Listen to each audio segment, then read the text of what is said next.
Good afternoon, everyone. Thank you so much for joining us. First of all, I want to thank Representative Bonnie Watson Coleman for putting together this important conversation and allowing us to discuss the future of work, the future of wealth, and the future of housing.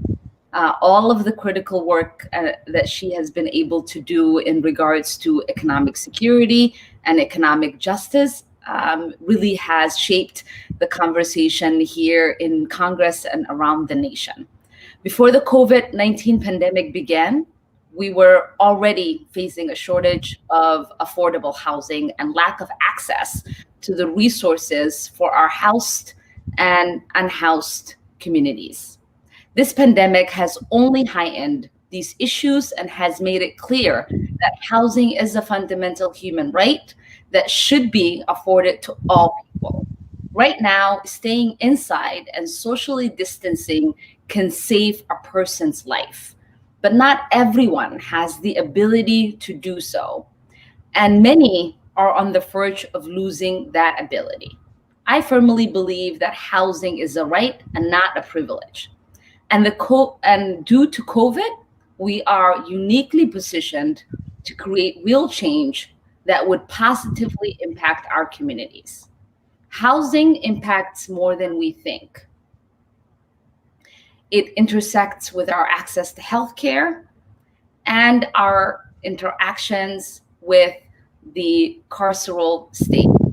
The looming eviction crisis is expected to endanger up to 40 million Americans, overwhelmingly who are low income, Black and Brown people in our communities. These are people who are already grappling with police violence, systematic racism, and housing discrimination. Adding to that troubling situation, evictions are often carried out by local sheriff's office and other local law enforcement agencies. At the same time, billionaires and millionaires are making more money than ever, while literally millions can't afford food, healthcare, and housing. So this is why we are gathering for these important conversations, because we know this has to change. And now I am delighted to welcome our convener, our champion, and the person who has been able to really generate this conversation around economic security and social justice, Representative Bonnie Watson Coleman. Thank you, Ilhan. I know my name is a mouthful. I tell people I was born with that Watson name that I love and respect, and I worked hard for the Coleman part. So I just want to acknowledge the journey. I can't think of anybody I'd rather have this conversation with than you, because of the work that you've done before you even came to Congress and the concern that you have for those who are least among us.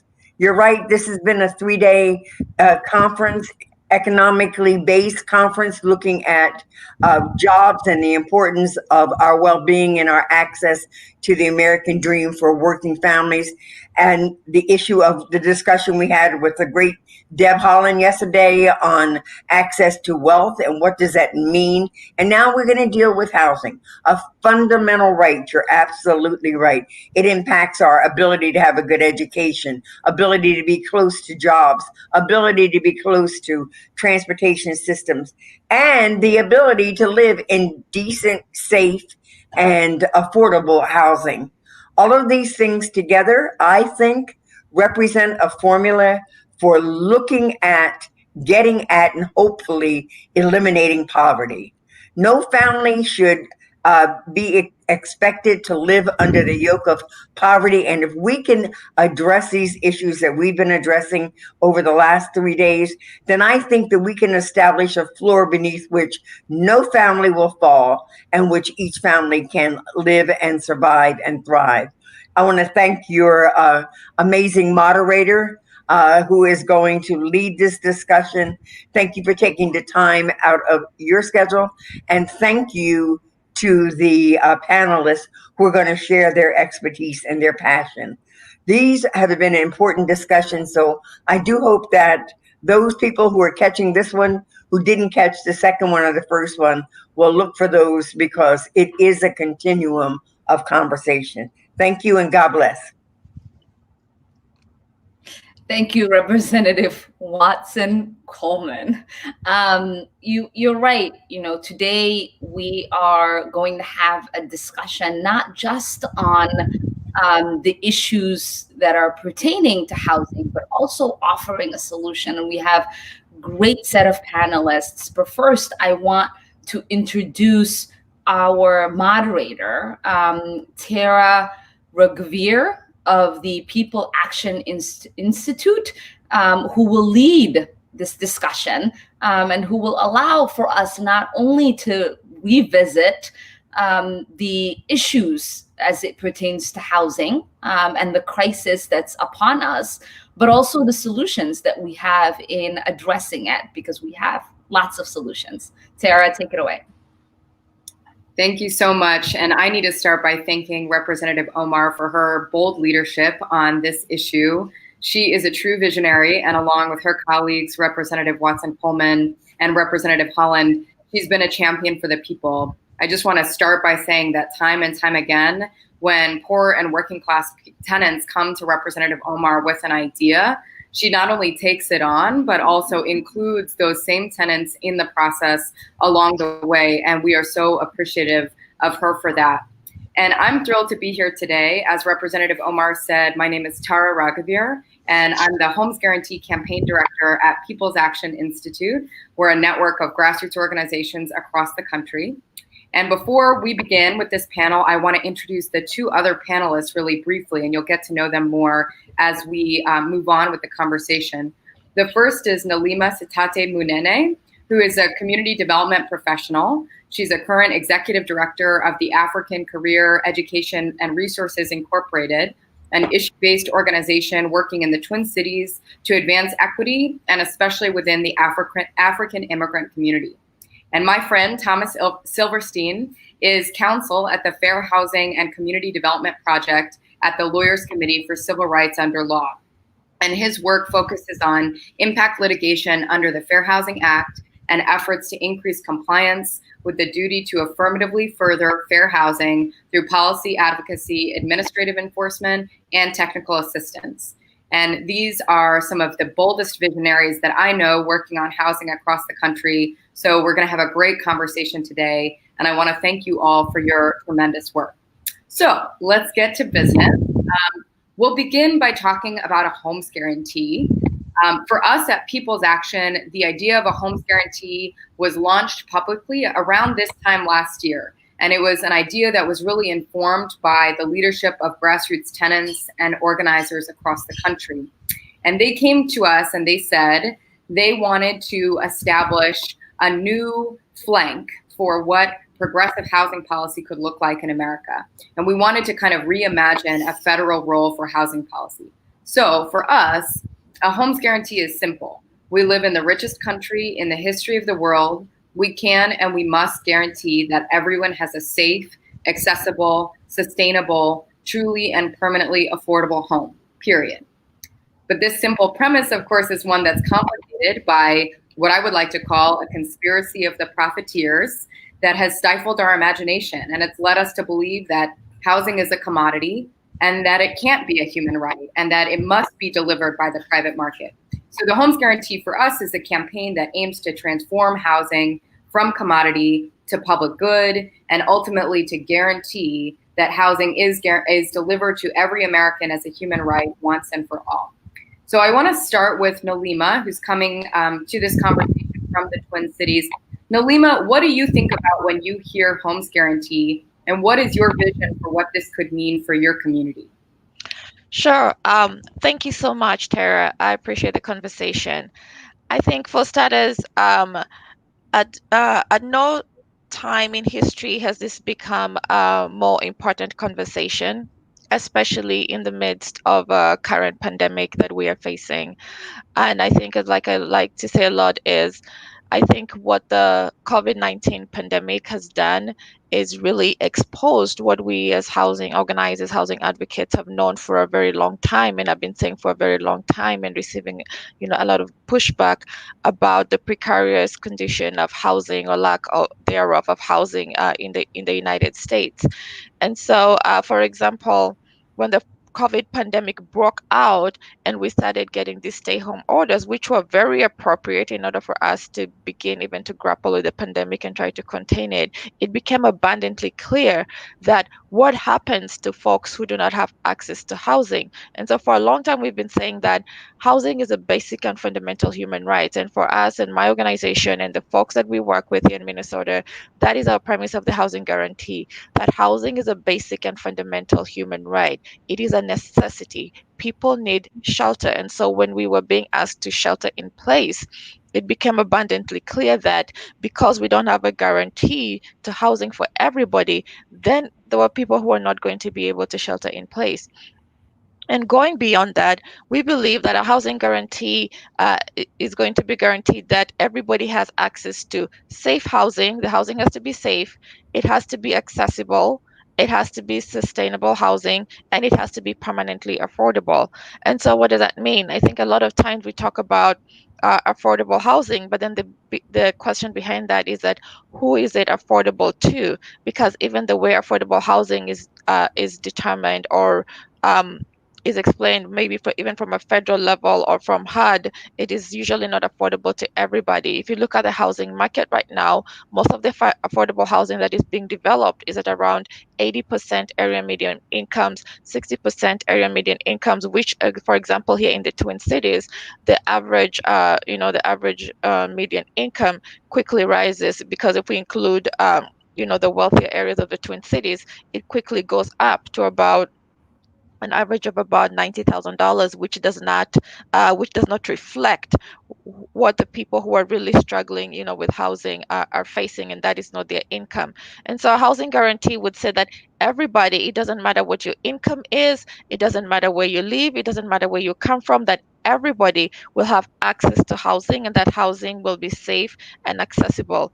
In the United States currently, we have over 12 million people who are spending a lot more of their income on housing. And so these are people who are housing insecure. And so what that means that even though we have a certain number of people who are out on the streets and unsheltered or homeless, couch hopping and homeless, we've not even counted the people who we term as housing insecure, who are many of us, frankly. For most Americans, we're only one emergency away from being homeless. That means that you cannot have a medical crisis, your car cannot break down.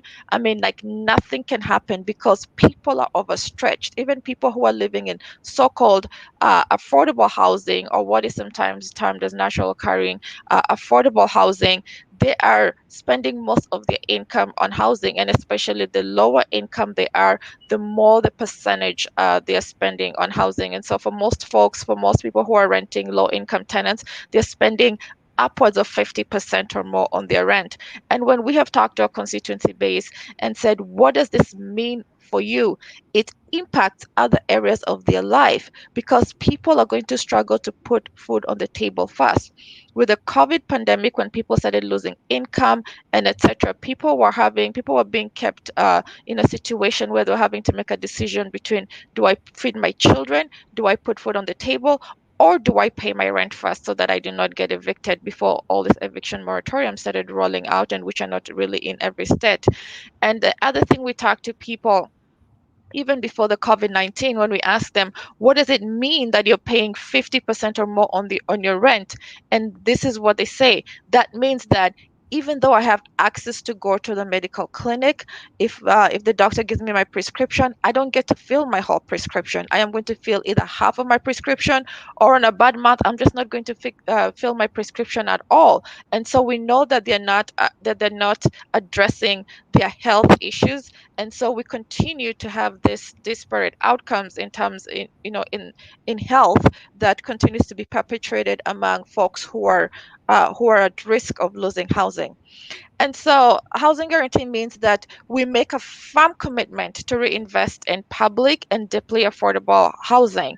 So the biggest need right now in housing is 30% area median income level. And as I mentioned before, even when it comes to affordable housing, many people, no one is really building a 30% AMI. Most of the affordable housing that is currently being built is at 60% AMI or 80% AMI. And so there's a huge deficit. And that is the irony about it all, that that we have this housing market and the demand is not, we don't have enough supply to meet the real demand, because the real demand is really at 30% area median income, and that demand is not being met. A housing guarantee also means that we are centering people, that we're not just thinking of housing as brick and mortar or as infrastructure, that we are thinking about who is this housing for and what is the purpose it is serving. And so once we begin to center people, then we're saying that along with this housing, we have to protect tenants' rights.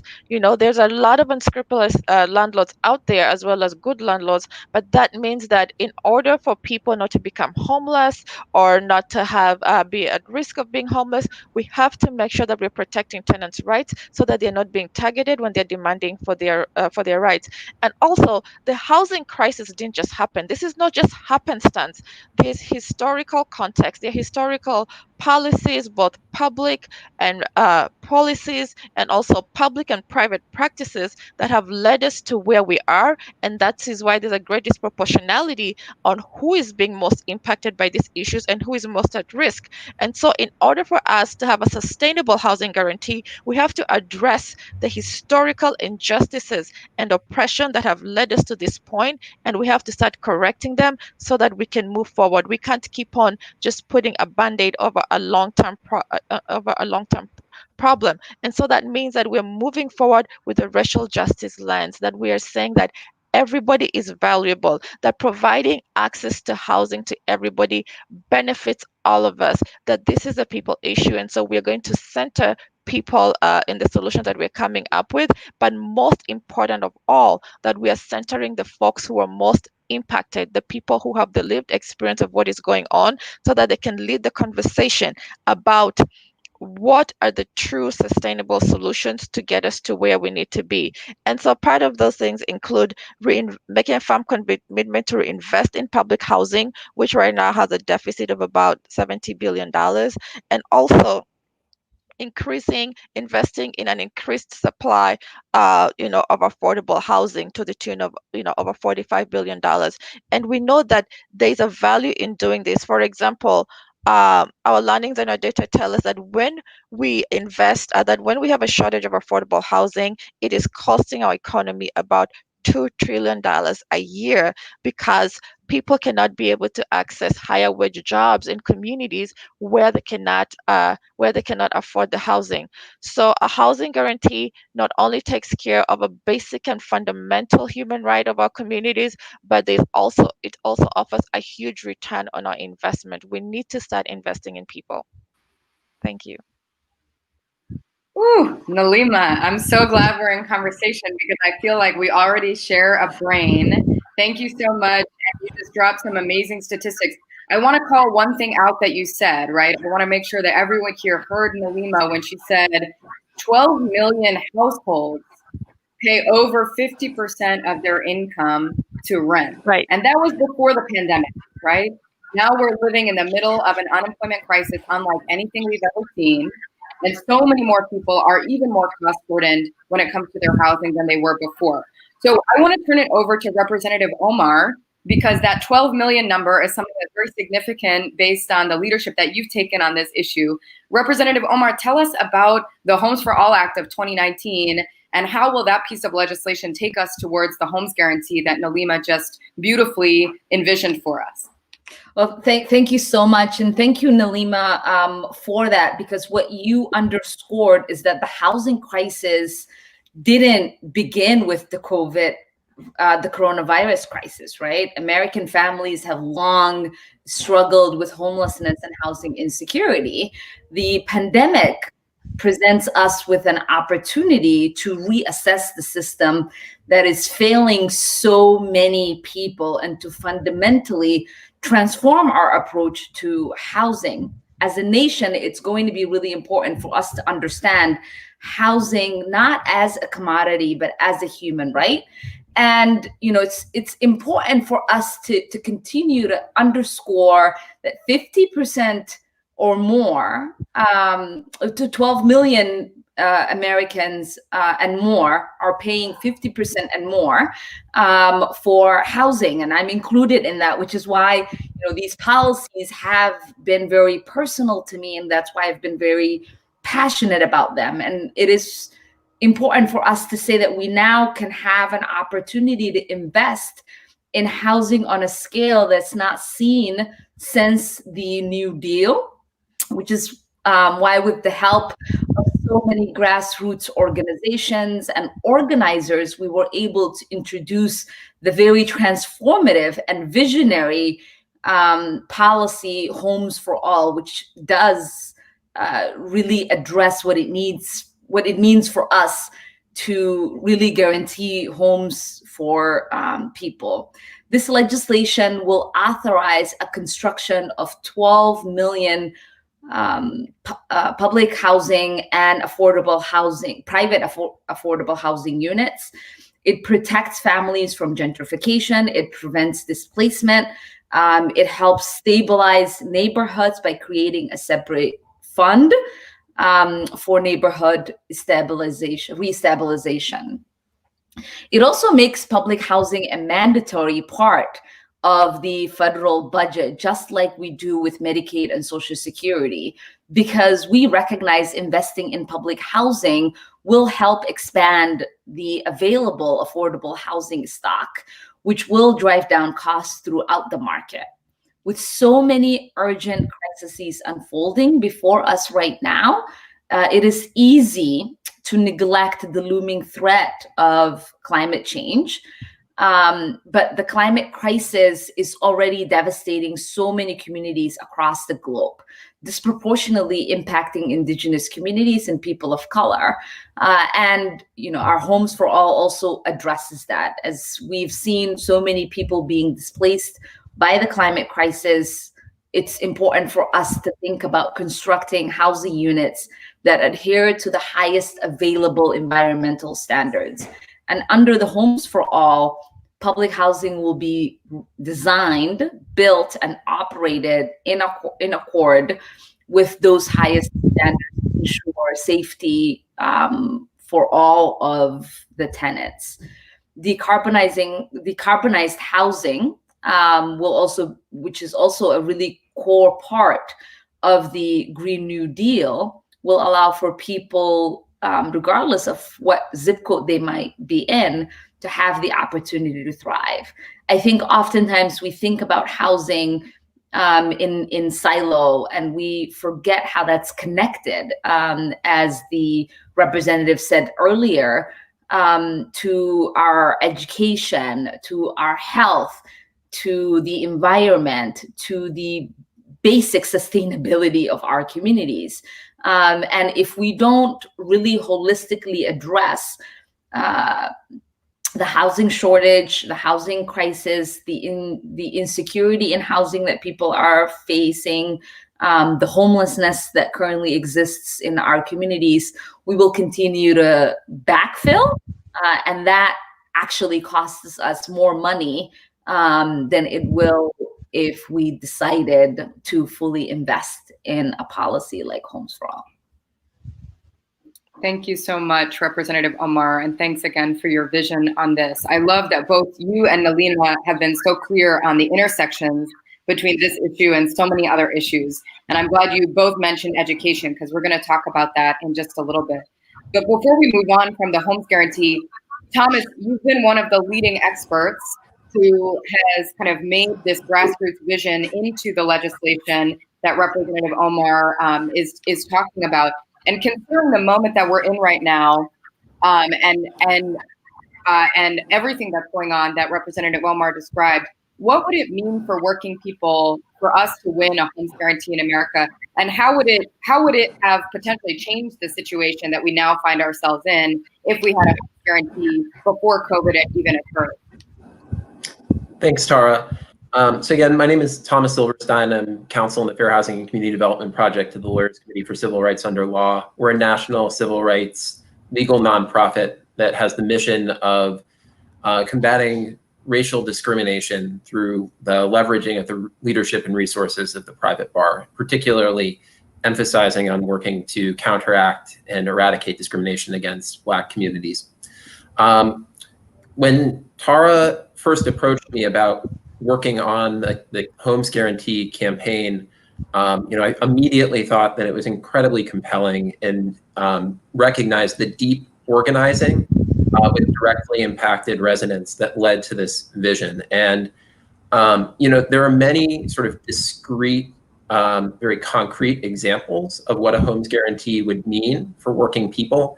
But I want to start at a somewhat higher level, which is that I think that at a really, really, really important way, a homes guarantee would provide a platform for recognizing basic human dignity and the potential for human flourishing in ways that simply aren't possible in our commodity-based housing market as it exists today in the United States of America. When people are worried about how to make rent, saying that the rent eats first, they're not able to make bets on themselves, to take chances, to leave jobs that are demoralizing and unsatisfying, to pursue their dreams and passions. So, if we want to have a society, working people can, build happy, fulfilling, self-actualized lives for themselves, they need to have the peace of mind that their basic human right to housing is respected, is honored, and that if they leave their job to go back to school, if they leave their job to pursue a passion, to make art, to start a small business, that they can do so without having to worry about whether there's going to be a roof over their head. And that's, it may sound very philosophical and sort of high-minded, but I think that it's really important not to lose sight of in this conversation. But beyond that, there are, and Representative Omar alluded to many of these different areas, but there are very concrete, specific material ways in the here and now that a homes guarantee would improve conditions for working people. With respect to employment, when people are housing insecure, when they are homeless, it is much more difficult in practical ways on a day-to-day basis to maintain employment. You're more likely to miss work because of health conditions that are exacerbated by homelessness or adverse housing conditions. You have less of a platform from which to do a job search for a better paying job or a job that's a better fit for your skills and interests. And if you have the stability of home and a guaranteed right to a home, you do not have to, worry about whether lacking a place to sleep that night is going to cause you to miss work the next day. With respect to education, I think many people know that where people attend school and what schools they attend, is intimately related to patterns of racial residential segregation that have deep historical roots in private industry and government policies going back to the New Deal and redlining, but also, pervading up to the present day, and to really attack disparities in school finance and school equity, which we're going to talk about in more detail. You have to really address issues with respect to housing, but even leaving aside issues of the schools that folks are attending, when you don't have a quiet place to do homework, when you're exposed to lead paint, when you're sleeping in a car, and when you're switching schools possibly multiple times each year, you're not placed in a position to succeed. So having that stability of a home where you have space, you have peace and quiet to study on a day-to-day, week in, week out basis, obviously provides children with a much greater ability to learn and grow than in the absence of a homes guarantee. With respect to health, the COVID pandemic has put in stark relief the simple fact that you can't socially distance in overcrowded housing, in housing that is unhealthy and deteriorated, or in a state of homelessness. But the COVID pandemic is only casting into stark relief what we already knew, which is that there are significant health intersections with housing, both related to the quality of housing. So if we are able to retrofit housing, to remediate lead paint, to build housing that's safer and healthier, then we have the ability to materially improve the health conditions of working class people and people of color in particular. And if we are able to build housing that really hasn't been built before in communities that have healthier environmental conditions, but that have historically resisted subsidized housing, public housing, and affordable housing, then families of color that have been excluded from those neighborhoods historically can access the recreational amenities and the clean air and water that may exist in those places, but not in the historically redlined communities, which they have had few choices outside of in the past. A homes guarantee is both important for working people in the immediate short term in these concrete, specific ways. And it's also, I think, a deep philosophical principle that is something that can really help people transcend the sort of malaise that many people find themselves in today. And the scale of the solution, I think, is the final thing that I'll highlight that's very, very important. We have been stuck for years in a pattern of tinkering with a sort of set of legacy housing policies, some of which have various good points to commend them, some of which are more problematic, none of which operate at the scale of the need. And through transformative policy proposals like Representative Omar's legislation, recognizing that 12 million unit goal, we have the ability to really change things rapidly. This is a proposal that can be part of a just transition as part of a Green New Deal. When we talk about building 12 million units, we are also talking about creating many, many good, well-paying, dignified jobs.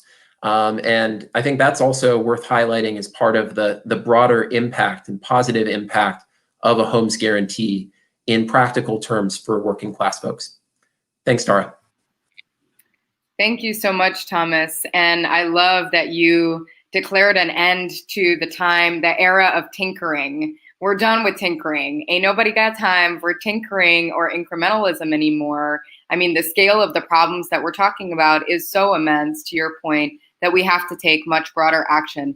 And another thing that I love that you said, Thomas, was I love that you start by talking about how we need to actually transition to a world in which working people are not only surviving, but they're thriving, right? I'm thinking about that a lot right now. Yesterday, I had a phone call with one of the leaders of the grassroots organization that I run in Kansas City called KC Tenants.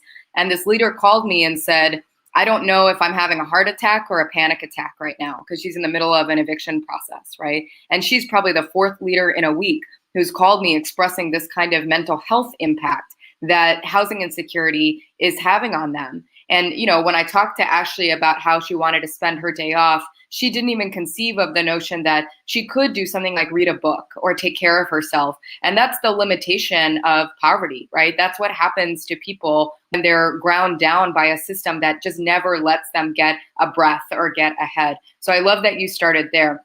And I want to thank you both for your wisdom and your perspective on a homes guarantee. And let's transition to the next topic, which is, I think, not really a different topic at all. I think too often people separate homelessness and housing. And we all work in this space, so we know that that's actually a false separation. So I want to start with you, Nelima. Can you give us your perspective? How does homelessness affect your community? And what are the realities of homelessness in America in 2020? Sure, thank you. Yes, I think there's also this, yes, there's this anomaly about, talking about homelessness differently, from housing, when we know, of course, people are homeless because they're either housing insecure or don't have, access to housing. And so currently in our community, of course, we are seeing, an increase in homelessness. And I think that is just, all across the country, with the housing crisis that is on our hand. We know we have insufficient housing. We have a lot of people who are very housing insecure, and that is posing, a big problem. What In terms of how homelessness is manifesting itself, especially I'm going to start, with what it looks like right now. So currently, we're defining homelessness as folks who, of course, are currently without housing, or officially, homelessness is also defined as if you're at risk of being without shelter, in the next 14 days, which more and more, of course, with the COVID pandemic has also become, like almost every month. It's become like almost every month right now in the midst of the COVID pandemic. And even though we have an eviction moratorium here in Minnesota, it is it's being extended on a month-to-month basis. So at any given time, if we don't know that whether the eviction moratorium is going to be extended, we have a lot of people who could be at risk of being evicted within 14 days, and so would be in that category. And also people who are at risk of losing their housing every given day, whether it's through a personal life situation, if they're in a life-threatening situation, or as I mentioned before, because of being overextended in terms of the rent requirement. So if you're spending 50% of your income and above on rent, you're at risk of being homeless anytime, because you cannot afford to have an emergency. And we do know that life happens. So it's a really unrealistic situation to be in. And so what homelessness currently looks like in America, I think we're living at a time where we have this, an unprecedented time where we have this huge number of people who are at risk of being homeless. And what is different currently about that is that we have a lot of folks, a lot of the working poor, who are also fit in this category. And so what is so hard for us, for me especially, to fathom in this day and era, as you mentioned before, Tara, that we're living in the wealthiest nation in the world, and yet we have people who are working. In my community, we have people who are working two jobs. So this idea that people who are homeless are people who are not working, who don't have a job, and etc. We're in a housing crisis because we have some people who are working two jobs and still are at risk of being homeless. And also, we have some people who are working and are actually homeless because they do not have their own housing. They are couch hopping, they're sleeping on somebody's couch and actually don't have a place to call home. And so this is a new this is a new phenomenon, that a homeless person is not just the person who is sheltering, sleeping outside under the bridge, or sleeping under a tent. And there are some causes to this. I mean, for example, as the cost of housing has increased continually, wages have just not matched. Wages have not matched the cost of living, and that is something that needs to be talked about. As a housing advocate, I always say that we cannot have a conversation about housing without talking about a livable wage. So the conversation about housing has to go hand in hand, with the conversation about people being paid a livable wage. So the irony about it, what the COVID-19 pandemic has exposed, is that we have people who are very low, who are earning very low wages, who are most at risk of being homeless or are homeless. But when the pandemic broke out, lo and behold, we found out that their services are very essential for us, right? They were among the first people who were named as essential workers and actually had to go out there and put themselves at risk in order to work. And so this conversation about, and we're talking about housing today, but the conversation about a livable wage has to go hand in hand with the conversation about about homelessness. And so the high price of housing is a big factor. And like I said before, the supply has not met the demand. So the biggest demand for housing right now is at the 30% area median income. And also the two other categories of folks that I want to talk about when it comes to homelessness. One is our elderly population. So we have the senior population. So we know that people are living longer now, thanks to medical interventions, which is great. But we have a lot of seniors in my community who are living on a fixed income, but yet and still we see the prices of housing continue to rise. So for example, I know in the Midwest we've been having this phenomenon of apartments being flipped over, being turned around into investors swooping in and buying all this national carrying affordable housing and flipping them over and turning them into luxury apartments, and with rents that are way out of reach for regular people. And even there's some senior housing that have been sold during this apartment flipping, and we have seniors who are on fixed income who cannot afford to have their rent increase because their income is not going to increase. And so that's a critical part of our population that we need to think about when we're thinking about homelessness, because they're really at risk. The other category of folks I want to talk about is about the youth.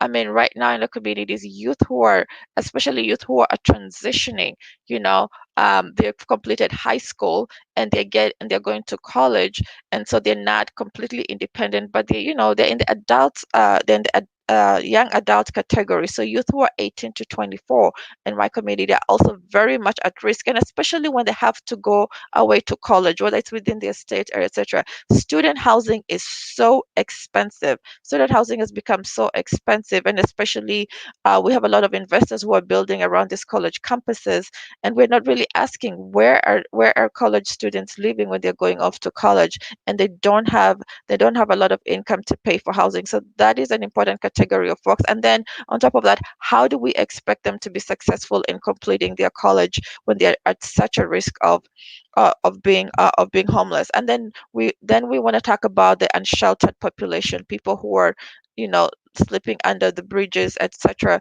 because they don't have any shelter, because they just don't have any shelter over them, and who are experiencing chronic homelessness. And that number has continued to increase. We're seeing encampments pop up all over the place, as especially the COVID-19 continues to exacerbate the housing crisis that we have already been in. And so some of the solutions that we think about is, we need, once again, a commitment to providing housing, especially where it is needed. And this can be in the form of federal housing assistance programs, which have been reduced over time. We want to make sure that we have permanent supportive housing. And so what does this mean? This means that when we're talking about increasing the supply of affordable housing, that we're providing housing that is affordable, but that also goes hand in hand with the wraparound supportive services that people need so that they can be successful. So that once we house people, we want to make sure that they're going to be successful in being able to live in their housing.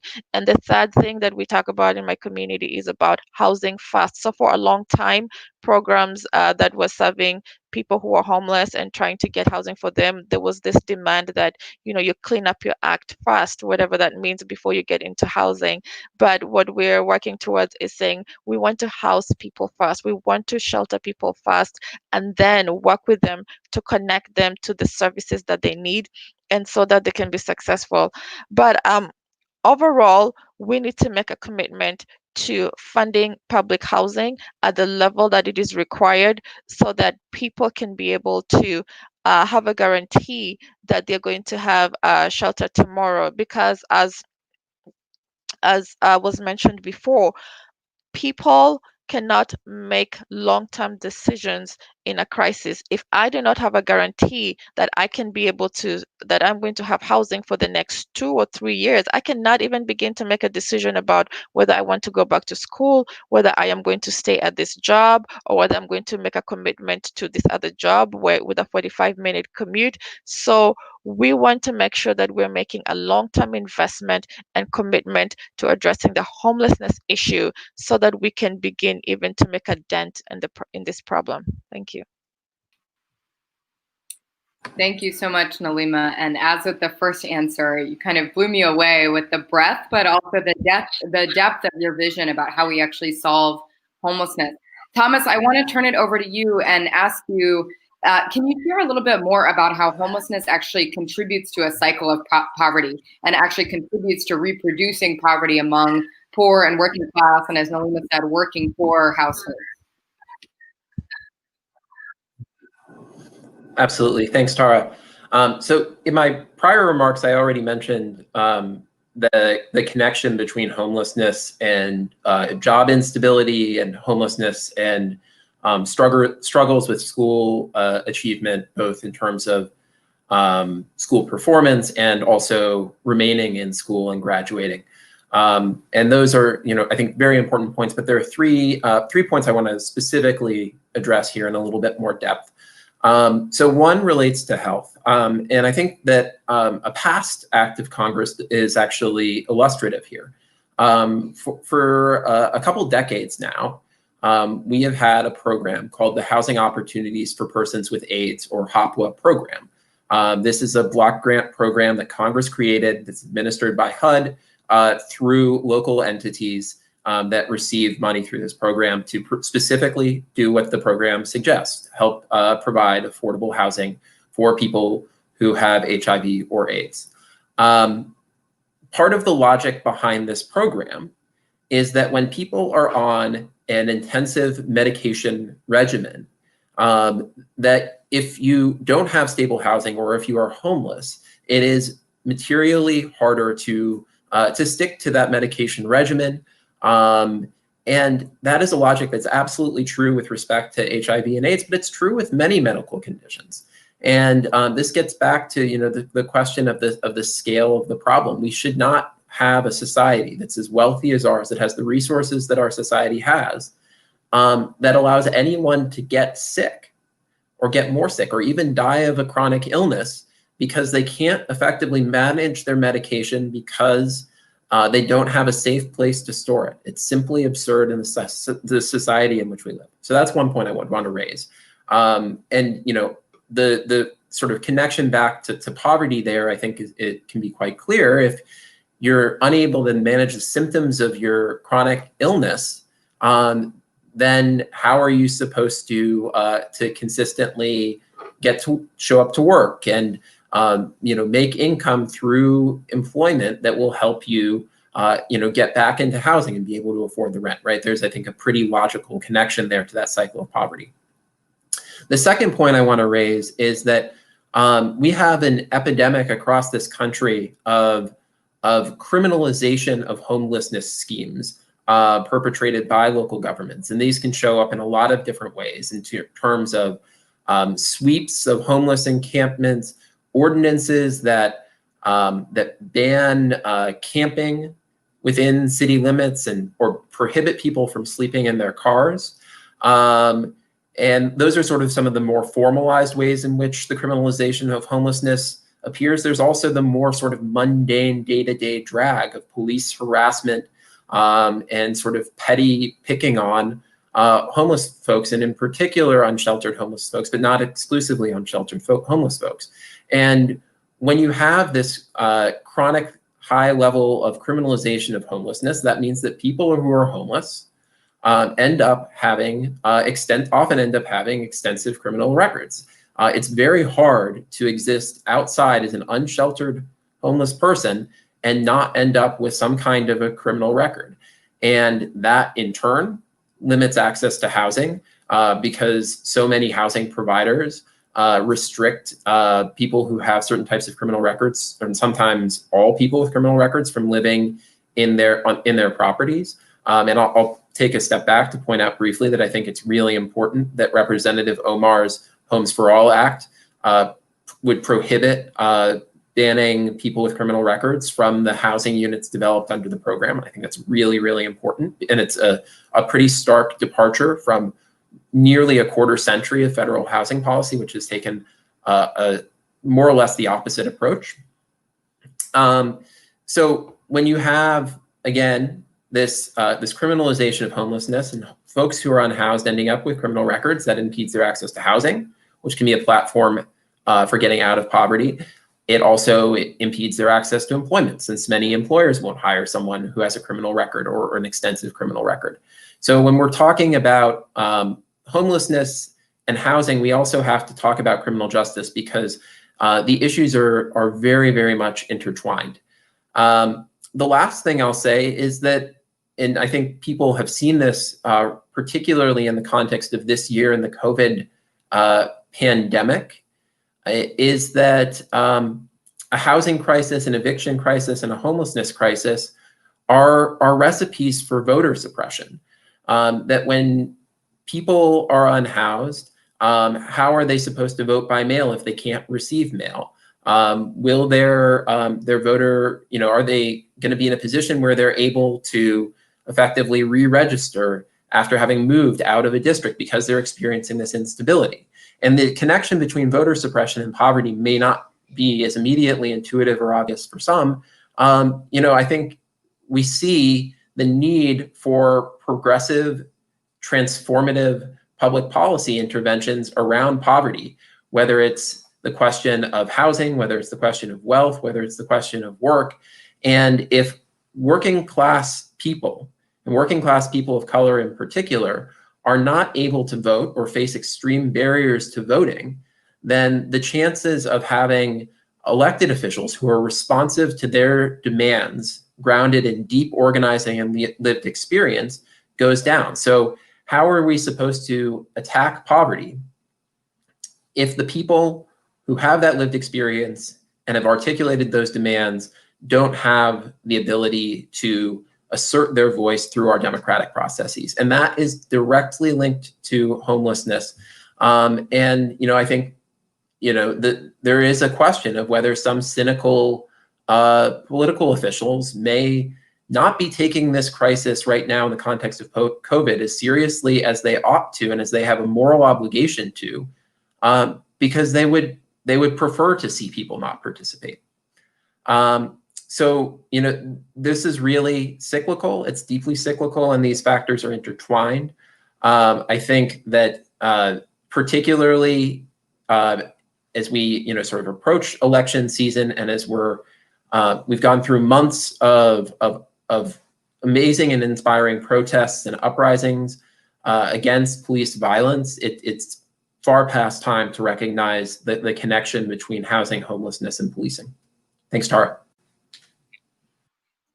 Thanks so much, Thomas. I really appreciate all of that nuance. And, I think something that's been driving me a little bit bonkers the last couple of months is this reality that I know, and that the two of you know. We could have solved homelessness, right? We could solve homelessness today.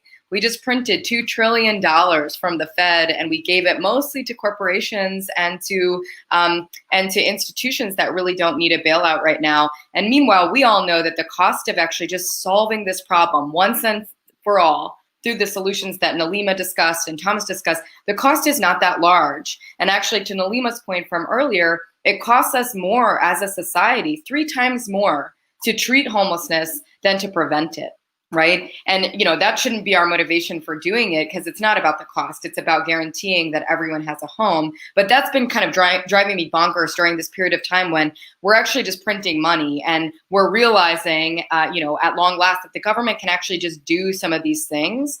And so I think the question it raises for me is who benefits from homelessness perpetuating? Because clearly the status quo, as it continues to be upheld, is benefiting someone. And we have to continue interrogating that reality as we continue with our work.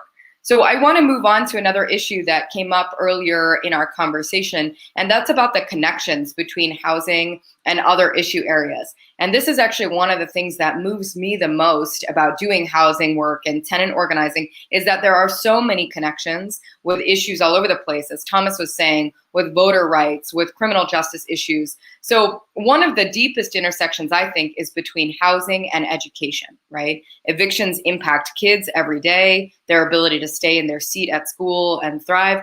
And on a more systemic level, the way we fund schools has everything to do with a history of bad housing policy and racist segregation, right? So I want to ask you both, and whichever one of you wants to can start, how does the model of school funding through property taxes perpetuate a cycle of poor housing and underfunded schools. And I want to add something to this question. What are the racial justice implications, right? Because we have to be very real in summer 2020, talking about the ways in which how we've designed these funding streams and policies is completely and totally racist. And what are the other models that we should pursue, right? What are the other ways that we could be doing this that are anti-racist and also promote better education and better housing? Who wants to start?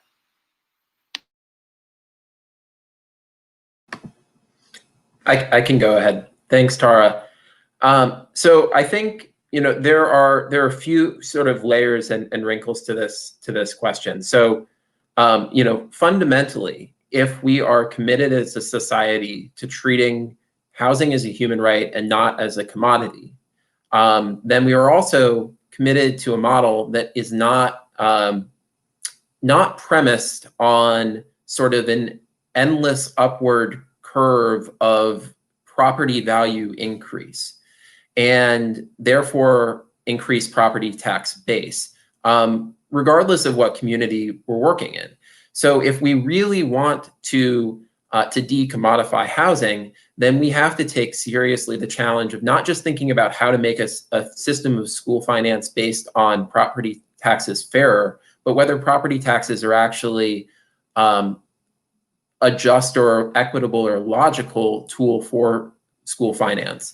And I'll take a step back to say that I'm very much not speaking on behalf of the Lawyers Committee, and I'm speaking in my own capacity on this question, as we have an education team, and I'm sure they have their own thoughts on these questions. But I think that when we take a step back from property taxes as the vehicle for school funding, a few issues come into relief. One is that it makes sense for school funding to be to a much greater extent than it is now driven at the state, some combination of the state and federal levels rather than the local level, because the tax vehicles that would make sense for raising the level of money necessary for good schools, would primarily be through things like an income tax, which is obviously a tried and true method of raising revenue and one that can be deeply progressive, but also newer and more innovative ideas for progressive taxation, like a wealth tax.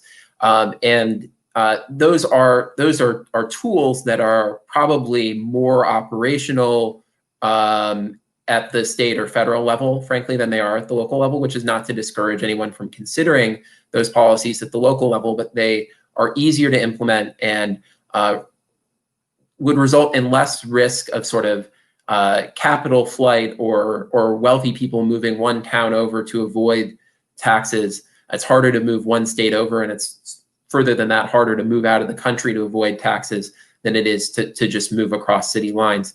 So I think we really have to think about using tax vehicles that would primarily be administered at the state and federal levels that lend themselves to sort of progressive scaling and that are not regressive, like sales taxes can be, for instance, and that aren't premised on a pattern that we are actually actively trying to undermine, which is endless rise of housing prices. So I think that's the first point I would make, is simply that we should be thinking about shifting primary responsibility for school funding to a different level of government using different taxation tools. I do think that in the here and now, there are still ways in which we can make our systems of school finance that rely on property taxes more fair than they currently are, through a combination of a partial shift to a model that's more based on state and federal intervention, for one thing, and then also redistribution of that property tax sort of revenue on a regional basis within metropolitan areas. So if you as Tara mentioned, you have this legacy of racist housing policy and lending policy and land use policy and incorporation and annexation policies that has resulted in highly fractured, segregated metropolitan areas where there are what some scholars have called and community advocates have called racially concentrated areas of affluence, or places that are engaged in sort of opportunity hoarding. It's important that those places sort of don't, in the current moment, absent a sort of broader, more systemic shift, that they don't get a free ride, and that their sort of unfairly earned boost in property value that's premised on segregation and a racist housing system, gets reinvested back into the communities that have suffered because of their racist policies and practices. So I think, there's a big picture, long-term sort of eyes on the prize facet here, where if we're talking about decommodifying housing, we have to think about other tools and not property taxes. But I think there are things we can do in the interim to make systems based on property taxes fairer than they currently are. Thanks, Thomas. Nelima, do you have anything to add in there? Sure. I mean, I think I couldn't agree more with Thomas. I think for me, when I think about how the funding for the school is done, I think for me the fundamental shift that needs to happen is we just have to change the way we think about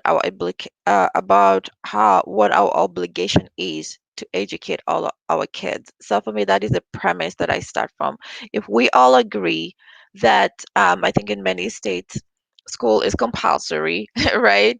And so we need to make a commitment and say that we are going to educate every child, and at the level that they need, and at the level where the need is. And if we're talking about equity, then equity simply means that we are meeting the need, the need that exists. And so that means that for example, in affluent communities, as Thomas has mentioned, people have more than enough. And so we're not having an equitable system when we have when uh, children in affluent communities, you have more money being spent per child than for kids in low income areas. And this has huge implications, on on the outcomes, the educational outcomes that we have. And that is why we have this huge education gap that exists in our community. And as I mentioned before, all these things are not just happenstance. And so from an anti-racist and a racial justice perspective, if we are to move forward, then we have to correct the injustices that have led us to this place. I mean, if property taxes is a way of funding schools, then we have to talk about why are properties in neighborhoods where that are mostly inhabited by people of color, why do they have less values? And there's a historical context to that is very much rooted to redlining, racist policies and practices. And so if we are to correct that, and so there's a correction that needs to be made, how do we make these communities whole again? How do we have a social justice lens in addressing this issue, so that we can say that, how do we begin to correct the idea that if you live in a community that is predominantly inhabited by Black people and people of color, then that means that you're going to that you're going to be going to a school that is underfunded. And as Thomas mentioned, even before we come to all these corrections about where the money comes from to fund the schools, in the here and now, there's some things that need to be addressed. For example, in the state of Minnesota, the way the funding is allocated, the allocations are made, and then the school district makes a determination about where the money goes and to what schools the money is going to be distributed.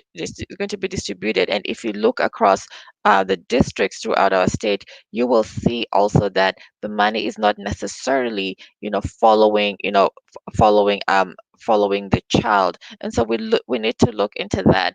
In my local school district, for example, when they started doing renovations, etc., the renovations always start in the affluent schools.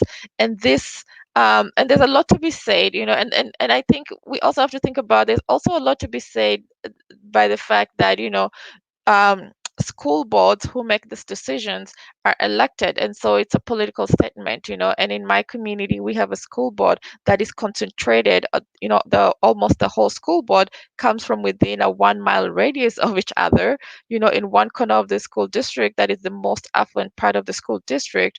However, 65% of the students who are attending the school districts come from the other side of the district. And so the decision-making process, the decision who gets to decide where the money goes within the school district and how it's allocated is also something that if we are to achieve equity, we have to think about who is making those decisions, even when the money comes down, to a school district level. And so one of the examples that I know is talked a lot about is from the state of Wyoming, where even though the money, the how they fund education comes from their property taxes, I think there's a certain threshold that that every school district reaches, and then there's a recapture of those funds, from the wealthier school district, and is redistributed to other poorer school districts. And so that is a method that I would like to see us continue to push for, even as we think about rethinking how we get the funding for schooling right now. But as we continue, if in the here and now, with using the property taxes, I think an equity model says that people should get what they need, and if we have a greater need in the poorer school districts, then we should go ahead and give and meet people where they are and fund everybody in an equitable way, so that we can begin to close the education gap that exists. Thomas, I think you wanted to jump in. Go ahead. Sure.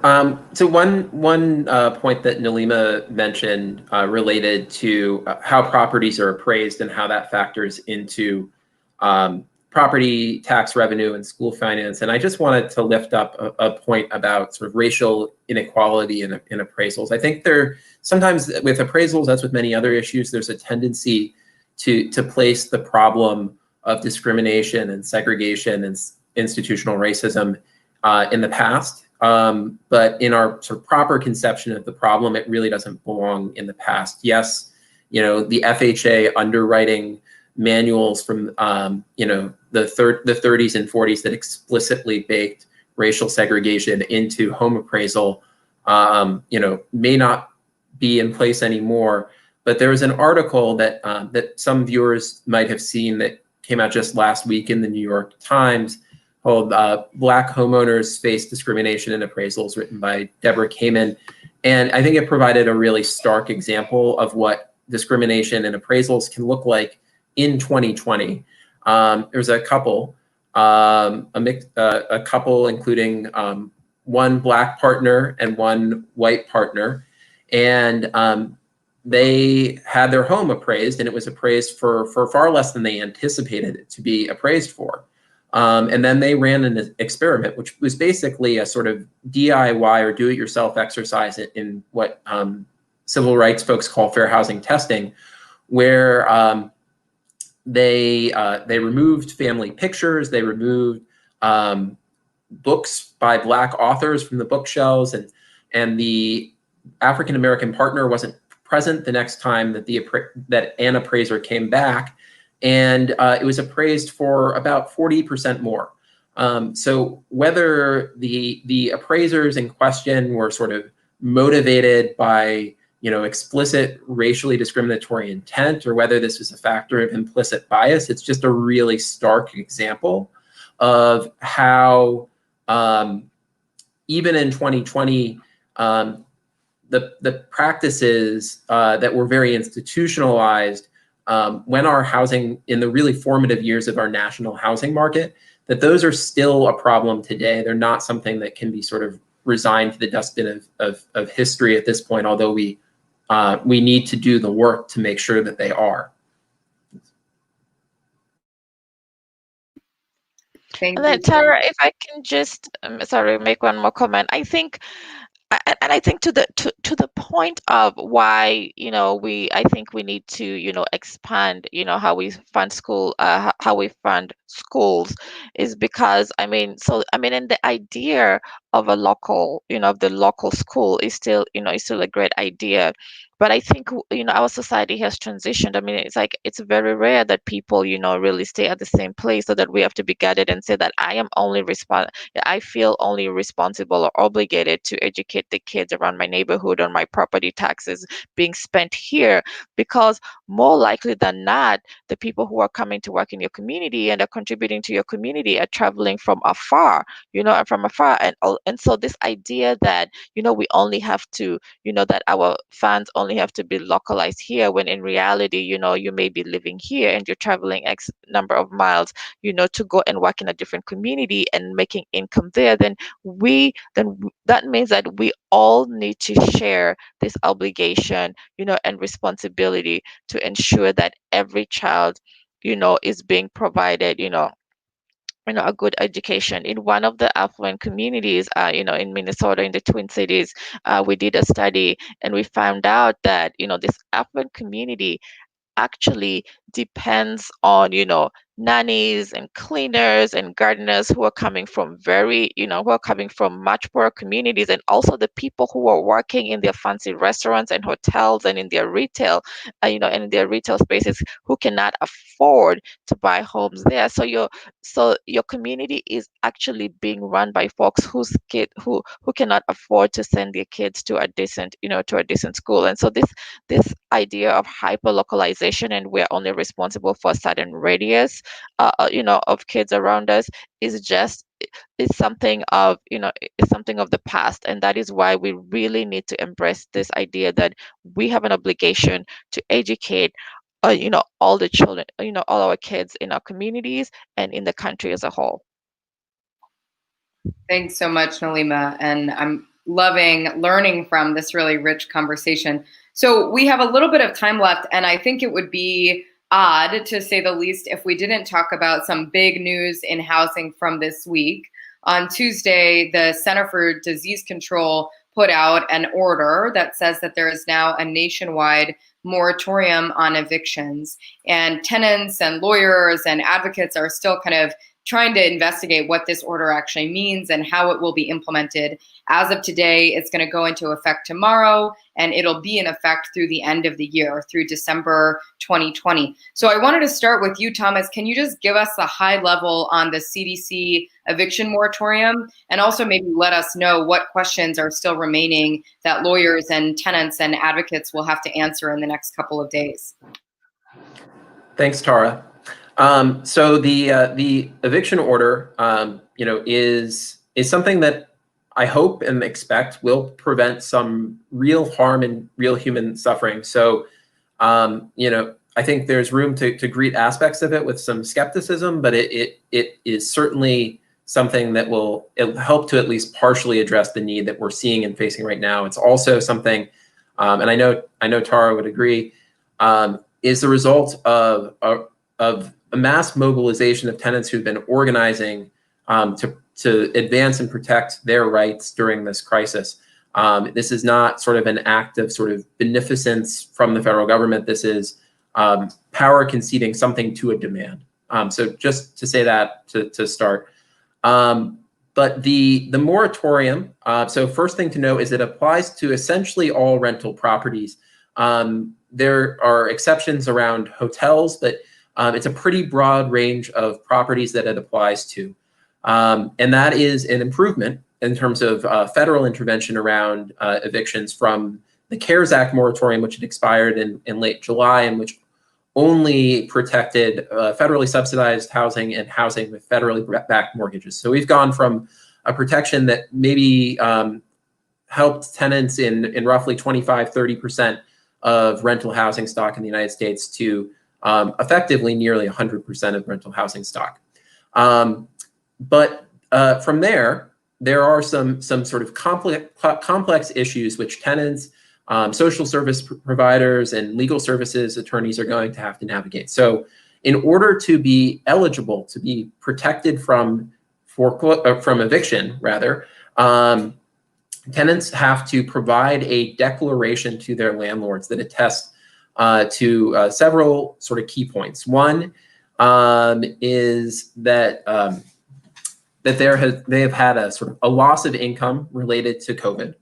Another, and I'm not going to necessarily name off every single factor, but sort of highlight the key factors. One is that their income is anticipated to be below a certain level, and that can be established both by asserting that it's likely that their income will be below a certain level, by asserting that they did not have to file a federal income tax return in 2019, or that they received the $1,200 stimulus check under the CARES Act.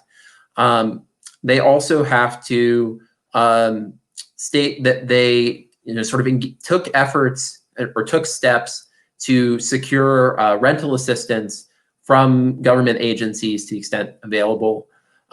They also have to assert that they have made efforts to make partial payments to their landlords, even if they could not make full payments. And they have to sort of recognize or sort of acknowledge that they still have an obligation under their lease to pay rent during this period, and potentially to pay late fees and the like. So that's not necessarily the full picture, but those are some of the key points of what you have to declare to your landlord in order to have this protection.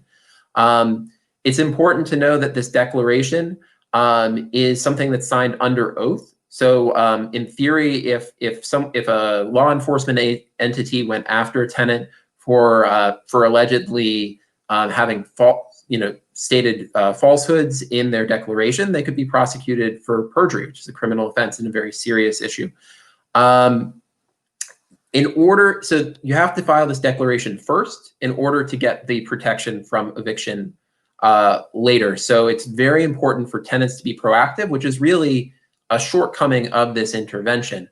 There are huge sort of gaps in access to information about this process, rational fears that people might have about risking landlord retaliation by providing this declaration to their landlords, fear of being reported to, ICE and immigration authorities. So there are various reasons why it really isn't good public policy and doesn't make a lot of sense to put the initial onus on tenants to provide this declaration. But nonetheless, for tenants who sort of need that protection, it is incumbent upon them to take that first step and provide it to their landlords. The order from the Centers for Disease Control and Prevention that established the moratorium did provide a sort of fill-in-the-blank template declaration form, which is helpful as a starting point. And I know that multiple organizations are working on getting that form translated into multiple languages. I've already seen it translated into Spanish, and I anticipate that it will be translated into more languages.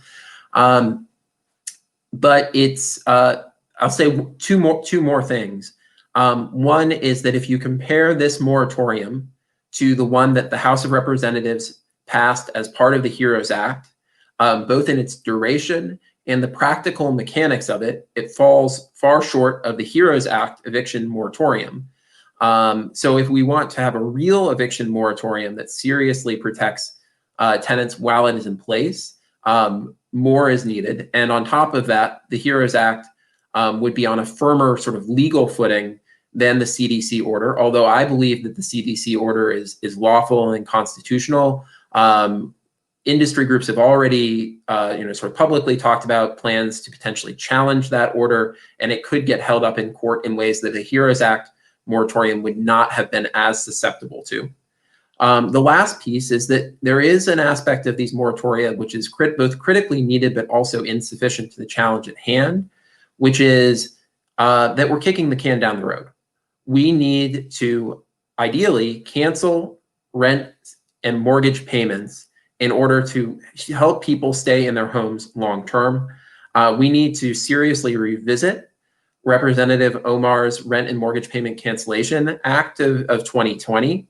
And without that kind of substantial intervention to actually ensure that people aren't evicted when these moratoria end, we're simply going to have an eviction crisis at a different point in time. And we, as a society, it's the richest society in human history, cannot tolerate that outcome. That's so spot on, Thomas. And the eviction crisis that we're kicking down the road would then occur in the middle of winter, right? If the moratorium expires at the end of December, then folks would just be facing eviction at these record numbers in the middle of January, which is really, really terrifying as someone who does this work on a local level. Nelima, I want to hand it to you. Could you add some more context on the order from the CDC this week, and also tell us how this is going to shake out in the Twin Cities? Sure. Well, thank you. And I think Thomas's final comment just, hit the nail exactly where, what I wanted to say. But first, really want to acknowledge and really want to give kudos to the tenants, many of whom we've been organizing and etc., because we really came out the gate, the constituency base of tenants saying that, nobody should be kicked out of their home because it is a public health crisis. I mean, and from the beginning, we just thought it was a no-brainer. Like, we're in the midst of a pandemic. We should not be evicting people, especially if we want to start containing the pandemic. So, and in Minnesota, we have been operating on this month by month eviction moratorium, which, and people have been making, decisions on a crisis mode. And so having an extended period of time for an eviction moratorium is what we really need to be looking at. On our end, we were really looking for an eviction moratorium that is going to extend right into mid 2021, when we feel is when we will either we will have a real handle of what this pandemic is and where it is, and figure out how we're vaccinating people. That is the point we felt that we could really begin to stabilize our communities. And ASA and our partners in the Twin Cities, IX, Inquilinos Unidos por Justicia, we are of course been leading the Cancel the Rent, Cancel the Mortgage campaign. We really believe that canceling the rent and canceling the mortgage is what needs to happen, so that people are not living in their homes with this debt hanging over their head, because that is very real. Mental stress is a real issue in our communities right now around this COVID crisis. And I know there are a number of emergency rental assistance packages out here, which are good, but we know that the amount of money that has been put out is nowhere enough. So we know that there's not going to be enough money to go around, and that is why we need to cancel the rent and cancel the mortgage. And what we're also seeing in our communities is some people are choosing to do what we call self-eviction, right? Because even with the eviction moratoriums, and what I think we anticipate we're going to see as the eviction, as the deadline of the eviction moratorium gets closer, is and people have not been able to access the emergency rental assistance, is people are choosing to leave, because who wants 5 months of rent, debt hanging over their head. So, and this goes back, to this idea about when we talk about how, the kind of solutions that we come up with and how they have to be crafted from, a racial justice, point of view, is, the idea of being shackled with debt is very burdensome, to our communities. And then when we think about why people are shouldering this burden, to begin with, it is because of a pandemic that they had no control over. And a lot of these folks don't have the luxury to be able to, work from home. And the one thing that I'll say, I think the wrong footing that, that we all started from is because we had a public crisis in our hands. And instead of dealing with it as a public crisis, I think the way a lot of the solutions have been crafted have been putting the burden, on the folks who are most impacted. Because even with this moratorium right now, as we see, the burden once again is on the tenants, to go and sign something under oath to say, and also to prove, and also to say that I have tried every means possible, even with the emergency rental assistance that is out there, the burden once again is on the tenants to go out and make the application on the emergency rental assistance. And in our community in the Twin Cities, the people who are most impacted, all these applications are online, and the same folks don't have access to the internet. The internet is not a public good, which is a discussion for another day, because it really should be, because in the midst of a pandemic, when everything is online and the folks who are most impacted don't have access to internet to get the help that they need, we're still left in this perpetual cycle. So we would the eviction moratorium is great for now, but we would still like to continue pushing it ahead and saying that we would like to see the rent and the mortgage canceled so that people are not shackled with debt. Thank you so much. And I couldn't agree more. Big props to Representative Omar. This is one of those examples where tenants came to her in the very earliest days of the pandemic and said, we don't actually want rental assistance because to us, that's a bailout to the landlord that puts the burden on the tenant to apply, right? What we want is the rent canceled and we want the mortgage canceled and we want you to provide some retroactive relief to property owners conditioned on a set of requirements, right? Because the other thing that rental assistance doesn't do is it doesn't confirm that the landlord won't just turn around and evict the tenant, right? And I think Nelima, your point about people just getting displaced because they're so fearful of the debt that's stacking up right now is such a real point, right? I'm talking to people every day in Kansas City, Missouri, where I live, where they just know what's coming, right? And even if they're protected from a formal eviction, they're so intimidated and overwhelmed by the prospect of overwhelming debt that they have to just get up and leave. They have to go double up on a couch. They have to go stay in a shelter. And that's, of course, the thing that we're trying to prevent the most. The CDC issued this order because it is a public health intervention. The federal government has said, stay home. And I think right now, that's kind of the note that I want to end on is, I keep thinking that during this crisis, in the absence of a vaccine, housing has been the prescription, right? We were told to stay home. We were told to shelter in place. And for so many people, that was never an option. There were so many people unhoused before this crisis for whom that was never an option. And then for so many people, their housing itself is unhealthy to them, right? Or it's insecure in some way. So, with so much pain and so much hurt and loss during this time, this is also a moment of clarity, as everyone on this call has said. And it can be, to quote Arundhati Roy, it can be a portal. This moment can be a portal to a new world, a better world, to a world in which we have a homes guarantee. And I want to thank you both for your leadership. I also want to thank the Representative Ilhan Omar, who's one of our champions for a homes guarantee at the federal level. And of course, Representative Watson Coleman and Representative Deb Haaland for hosting this really incredible series talking about working families and how working families can be set up to thrive in the United States for once and for all. Also want to thank everyone who has tuned in to view this segment. My name is Tara Raghuveer. I work for People's Action with the Homes Guarantee Campaign. We've had our wonderful panelists, Thomas and Nelima. These are both experts in the field. I believe you can find them and their astounding work online, so please do look them up. And I've really enjoyed this conversation. I want to just remind folks that Representative Bonnie Watson Coleman hosted a panel on the future of work on Tuesday, and Representative Deb Haaland hosted a discussion on the future of wealth just yesterday. And you can find both of those panels and the recordings at facebook.com/repbonnie, and of course on YouTube. And with that, thank you again, Thomas. Thanks, Nelima, and have a great rest of your day. Thanks.